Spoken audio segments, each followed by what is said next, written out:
next session will focus on corporate parent legislation and specifically some practice examples from across Scotland, and that will tie nicely into some of the discussions that we had this morning.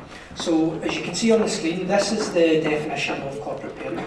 I don't think there's much to mention on that other than the important thing about the definition is that it binds all of the corporate parents to the one definition. So in essence it establishes a shared frame of reference for many organisations. So with the Scottish Fire and Rescue Service we were talking earlier, what does it mean to them? This is a definition we should all be working from across the country, and I'll talk to you about the range of corporate parents that are named in legislation. As you all know, corporate parents must work systematically, proactively and collaboratively to uphold and promote the duties and interests of care experienced people. You have to prepare, publish and review a plan. This has to be done every 3 years. So it's a 3-year cycle. And when I was thinking about this this morning, I was thinking how many plans is it that basically we need to develop that will encompass a child's life? And it's only about 6 or 7 plans. If you think about a child from birth until they're about 20 odd. So 6 or 7 plans to get it right. And this is the first one. So with that, it gives us a chance to try things out, to establish a baseline, to look at what areas we need to focus on and to develop. So the very first plan needs to be achievable, needs to be aspirational, but also needs to be deliverable. So there's all the balls in the one sentence. But it does because it's important that at the end of the 3-year period, you have achieved what you set out to achieve, and it's great that you've got your plans in front of you.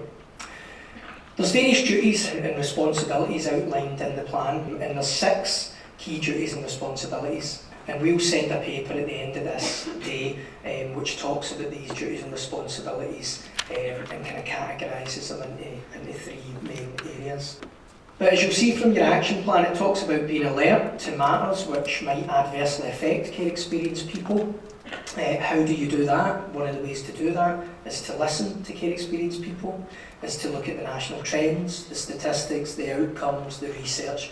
What are young people telling us, and what does research tell us? And that ties into government stats, facts, figures, as well as all of your own direct engagement with young people. To promote their interests, I was really pleased to see in your plan, it talks about corporate parents offering employment opportunities. So of course employment opportunities are going to increase positive destinations. So it talks about that in its broadest sense, and the aspiration here locally is that corporate parents offer that. But how are we going to offer that? Which service do you represent? And how many places are we going to identify for care experienced people? To take action to help care experienced people access opportunities. So we know there's a lot of opportunities that exist, and actually some of these opportunities they're not utilised well enough because young people don't know about them. So how are we going to promote it to care experienced people? How are we going to let them know what's on offer? How are we going to let them know about the changes in college and university? How are we going to communicate with them about the fact that they've got corporate parents and that they should look to their corporate parents for support? So some real opportunities there. Assessing their needs, we've talked about that. And then improvement, and this is a continuous cycle of improvement. So how can we involve care experienced people to review our approach to see if it's effective? And there was a good point there made earlier in the session when you talked about gaps in provision and services. There's a lot of knowledge in this room from professionals about gaps in service provision, but there's also a lot of knowledge from care experienced people, as we heard from Dion, about what can be improved. So the range of corporate parents, there's 24 public bodies that are named as corporate parents, and you can see them on the screen. The main thing that I would highlight is that there's 24 named public bodies, but in reality there's over 120 corporate parents. So you've got a local authority, this is every local authority, 32 local authorities in Scotland, every health board, that's 14 health boards, 7 specialists, 44 institutions, which are colleges and universities, and then you've got all of the public bodies. All of these groups interact with care experienced people at one stage in their life. The police up there, they still make the highest number of referrals to the Children's Reporters Administration, really important corporate parent. Some corporate parents who have been named, for example, like the Scottish Qualifications Authority, they were very confused about why they were named in legislation, and they're going through probably a similar process to the Scottish Fire and Rescue Service, trying to understand what is their offer, how do they fit in with the corporate parent agenda, and I'll give you some examples of that.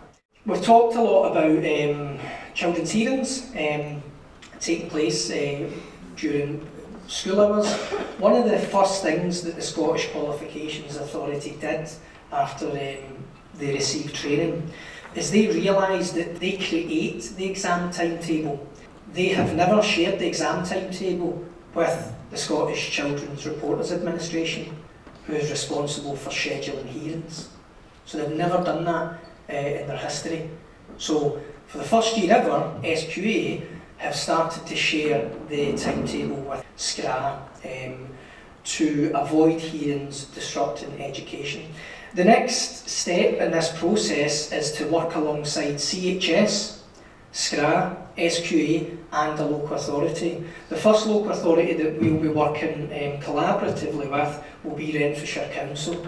So there'll be a pilot taking place next year in Renfrewshire Council where they will work for 1 year, one academic year, to make sure that hearings are scheduled out with prelims, an exam timetable, and beyond that, the aspiration is that a shared education policy is adopted by 4 corporate parents.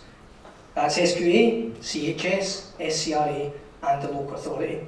So it relies on all of these corporate parents saying that this young person's education is important, from the foster carer, the residential worker, the social worker, the panel members, the reporter's office, to say that this young person has been taken out of school. So that's really exciting, and we're in discussions with the principal reporter and Boyd McAdam of CHS. So that's exciting. So I can give you more information about that at the end of this session. They're celebrating young people's success as well, nationally. So every year they will celebrate the success of care experienced people on exam day.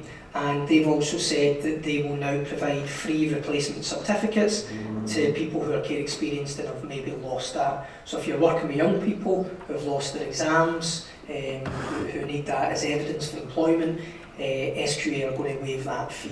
So some small things that seem very simple, in actual fact having quite a profound impact. And the final thing I think on SQA is that they design qualifications. One of the qualifications they're working on, so there's 2, there's one for panel members that they're in the process of designing, and there's one for residential childcare workers on corporate parenting. And for the first time ever, they've asked, and they're in the process of involving care experienced people in the actual design of the qualifications themselves. And also they're in the process of looking at the exam papers that other students get when they're in school, when they're in college, and they're designing care scenarios to try and bring it in to people's hearts and minds. So quite significant. Some of them seem pretty straightforward, others it's going to take a lot of collaboration to realise it. Colleges and universities, I know we've got college representation here in the room today, but one of the things that Borders College has done, which we feel is a great example, is they've allocated a full-time dedicated student support advisor for care experienced students. They have individualised the support. They've also sourced funding externally from a trust.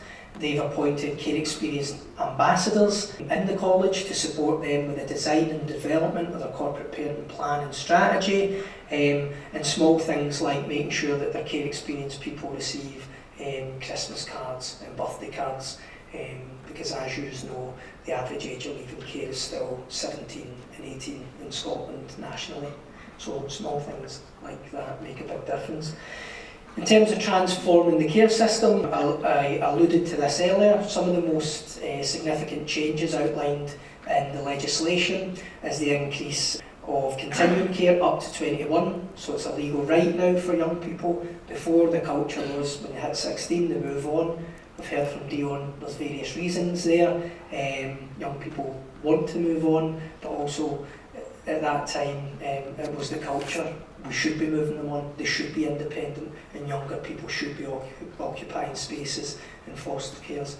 This presents some challenges, especially when you think about foster carers who have been registered for a specific time frame and then they need to get another assessment to become a supported carer. So some of these developments, although they're positive, do present challenges and they'll be playing out here locally. And then there's the duty to provide advice, guidance and assistance up till 26. Some of the other significant changes that I think it's worth people in this audience knowing about is the Commission widening access. This commission looked at care experienced people's journey from school into college and education. And the key recommendations that came out of this commission resulted in the access thresholds being changed. So if somebody that's got care experience meets the minimum access threshold, they will automatically be given an interview for a place at college or university. The non-repayable bursaries instead of loans. This is really important because if you think of your own life journey, your own circumstances, if you've got kids, if you've been supported from family, your 10% for your mortgage, your support for college and university, care experienced people simply don't have this.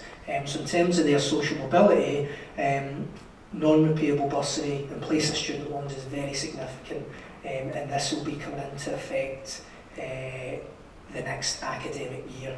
So this is really significant, but what this relies on is it relies on care experienced people identifying that they've been in care or that they are in care. And that's why we use the term care experienced. So if somebody doesn't feel comfortable or confident, we need to get them to that place, because if they don't tick the box, if they don't recognise that, they're going to miss out on all of these opportunities. And actually universities are starting to offer all year round free accommodation as well for care experienced people, and I can give you a list of some of the universities that we know are actually doing that at the moment. St Andrews University have got a summer programme.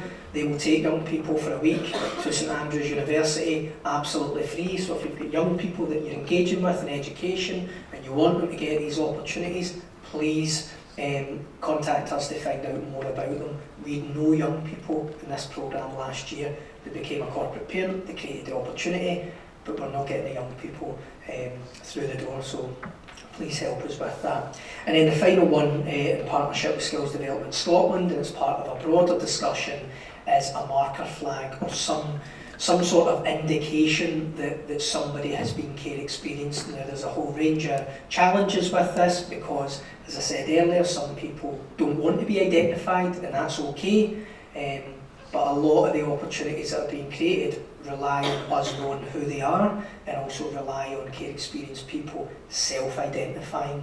So we've got a real challenge, but also a real opportunity here to start promoting positive care identity, and this is something that as an organisation we're in the infancy stages of exploring this with care experienced people. So what does this mean? How can we promote it? How can your corporate parents connect with you? But these are questions that we would urge you to consider in your discussions later on throughout the day. Another couple of examples relate to free access to leisure cards. Edinburgh have been doing this for a number of years, so anybody that's care experienced and their kinship carers, they get free access to leisure cards. Employment opportunities, Highland Council have committed to giving every care experienced person, every care leaver, a job.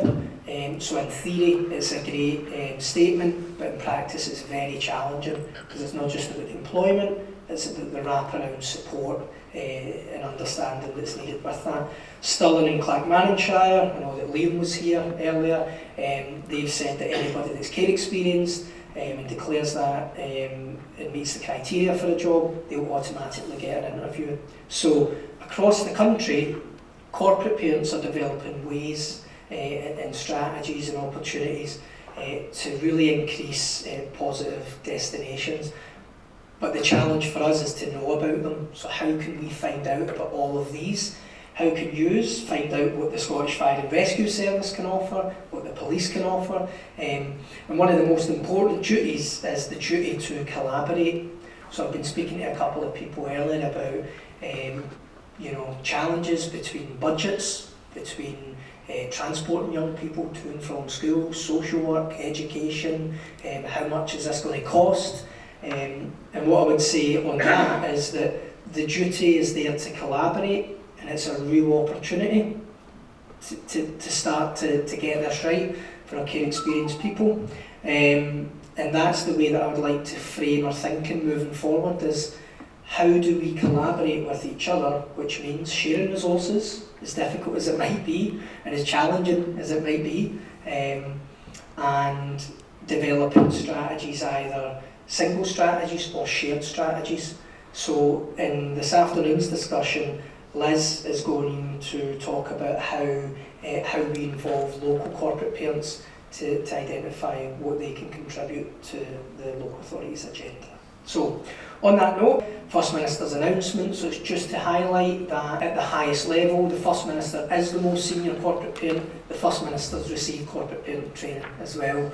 But they've committed to listening to care experienced people.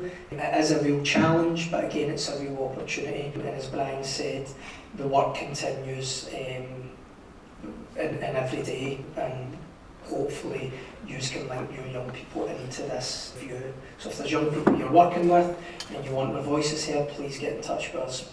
Just on that note, there was a couple of young people that were instrumental in that review, and one of them is Shadell, and she took part in the STV documentary. So if you've seen the documentary, then Shadell was instrumental in influencing the First Minister in that campaign, and she was looked after here in South Lanarkshire. So you've got some really engaged young people who can make a massive contribution.